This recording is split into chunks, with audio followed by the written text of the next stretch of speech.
Ce n'est pas forcément tout le monde qui sera d'accord pour dire Saint-Esprit, viens me transformer, viens faire ton œuvre en moi. Et pourtant, si nous voulons entendre la voix de Dieu, si nous voulons recevoir des révélations de Dieu, si nous voulons augmenter notre connaissance avec Dieu, si nous voulons apprendre à aller plus loin avec Dieu, il faudra bien reconnaître et admettre qu'il y a un moment donné, nous devons dire Saint-Esprit, viens me transformer, viens faire ton œuvre en moi.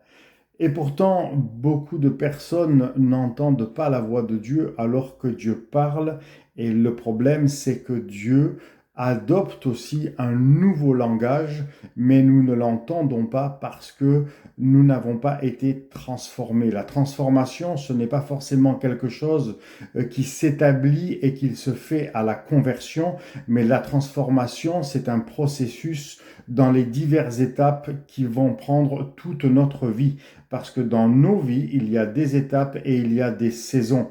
Nous ne vivons pas une vie de 0 à 100 ans ou à 80 ans dans la même saison. Et c'est pour ça que les diverses saisons demandent à chaque fois une transformation. Prenons un exemple très très simple et à notre portée.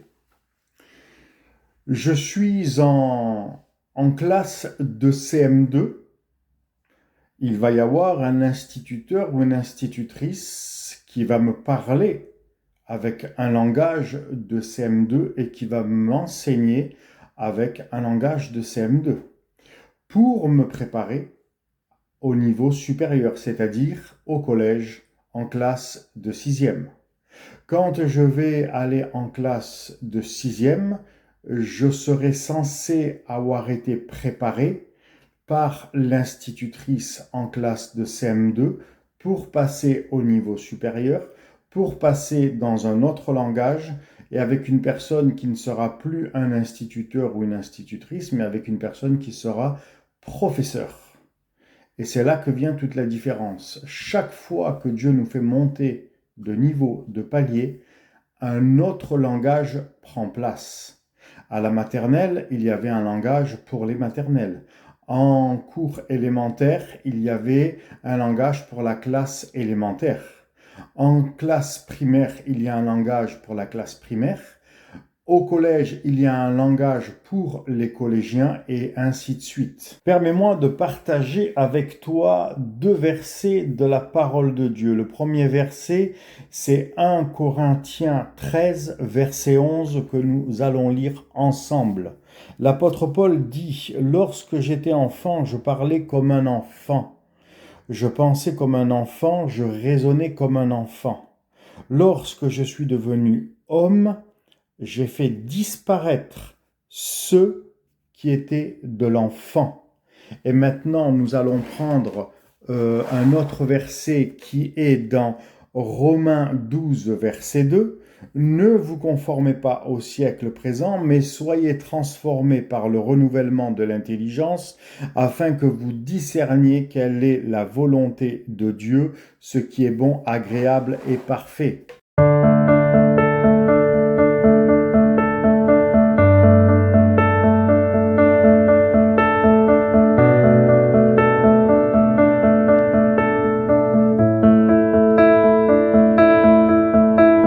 Bonsoir et bienvenue sur Bâtir avec Claude, des ressources pour les professionnels, des ressources dans la foi chrétienne et des ressources aussi pour la vie personnelle.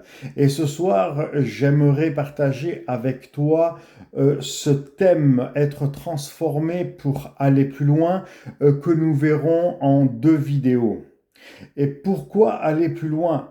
Parce que dans la parole de Dieu, la Bible, dans le livre de la Genèse, il est question d'un personnage qui s'appelle et qui s'appelait bien évidemment Jacob. Jacob, à un moment donné de sa vie, a décidé de s'arrêter. Il a fait passer son cheptel, il a fait passer sa famille, mais lui a décidé de s'arrêter à Yabok. Yabok, nous le verrons tout à l'heure, c'est un nom qui signifie quelque chose de très important. Mais Jacob a décidé de s'arrêter s'arrêter parce qu'il savait que pour aller à la prochaine étape, à savoir de faire face à son frère par le pays par lequel il allait passer, il devait avoir une rencontre très puissante avec Dieu et une conversation très importante avec Dieu. C'est parti.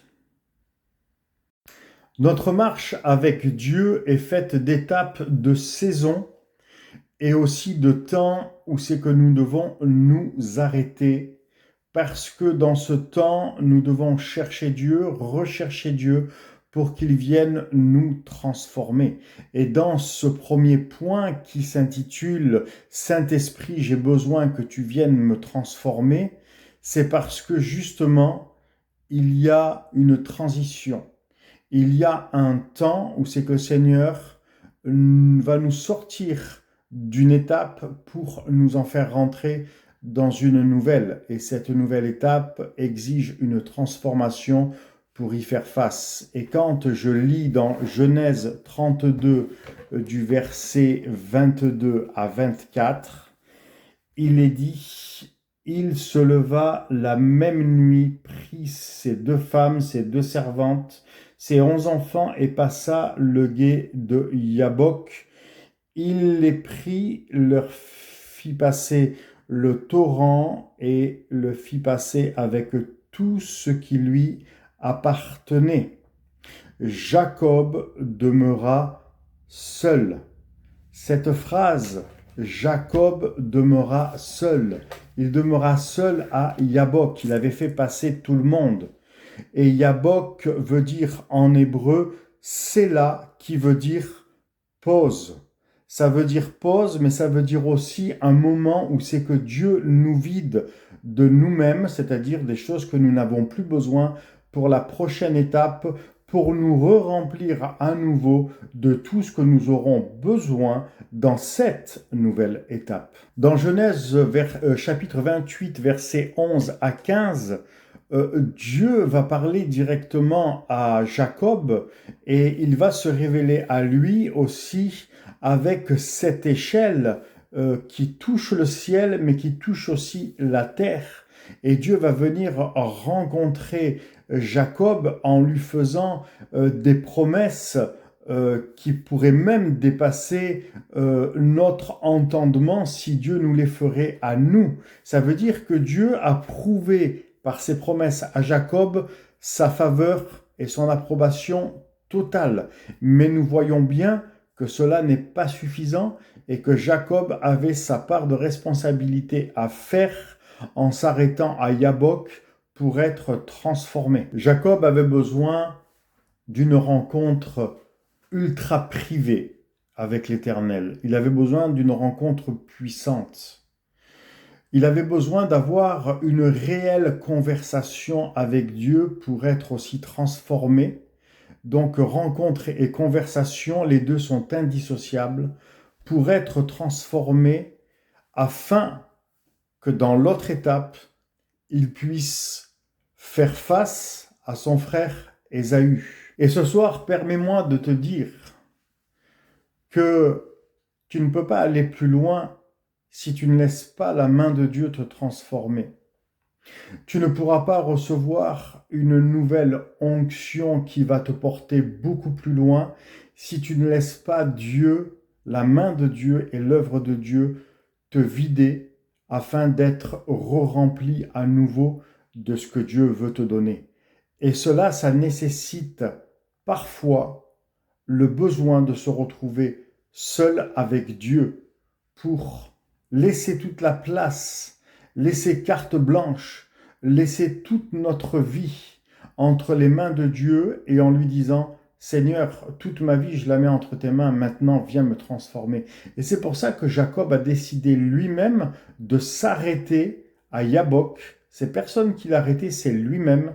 Il a décidé de s'arrêter et qu'il est entré dans cette lutte avec Dieu pour en être et pour en ressortir béni. Jacob a reçu une parole de Dieu en son temps, mais pour qu'il obéisse à cette parole de Dieu, il avait besoin de s'arrêter à Yabok, ce temps de pause pour être transformé, comme je l'ai dit, face à la situation et à l'affrontement de voir son frère Ésaü en face. Et si nous regardons bien dans la parole de Dieu, à un moment donné, Jacob, il va dire à Dieu, il va lui dire, je ne te laisserai partir tant que tu ne m'auras pas béni. Et ça, c'est le cri du cœur. Ça, c'est le cri de tout ton être.